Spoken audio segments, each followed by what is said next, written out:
Hyundai i10 δεν παίρνει μπρος. Το αυτοκίνητο κινούσε με οδική βοήθεια σε όλα τα συνεργεία. Αλλάζαν αντλίες βενζίνης, αισθητήρα στροφάλου, αισθητήρα κεντροφόρου. Δεν στέλνει παλμό, αυτό που βρήκα, δεν στέλνει παλμό σε όλα τα μπέκ βενζίνης. Η ασφάλεια για τα μπέκ βενζίνης δεν είναι καμένη, είναι καλή. Δεν ανάβει παρατήρησα το λαμπάκι του immobilizer εδώ πέρα μέσα. Και αυτό που βρήκα είναι μονάδα immobilizer κενή. Και γι' αυτό δεν παίρνει μπρος το αυτοκίνητο.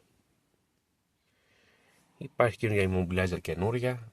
40 μέρες παράδοση μας είπαν και 800 ευρώ. Αλλά δεν μπορούμε να περιμένουμε 40 μέρες. Πάμε να δούμε τι μπορούμε να κάνουμε νωρίτερα για να πάρει μπρος το αυτοκίνητο. Πάμε να δούμε τώρα. Λαμπάκι immobilizer άναψε και πήρε μπρος το αυτοκίνητο.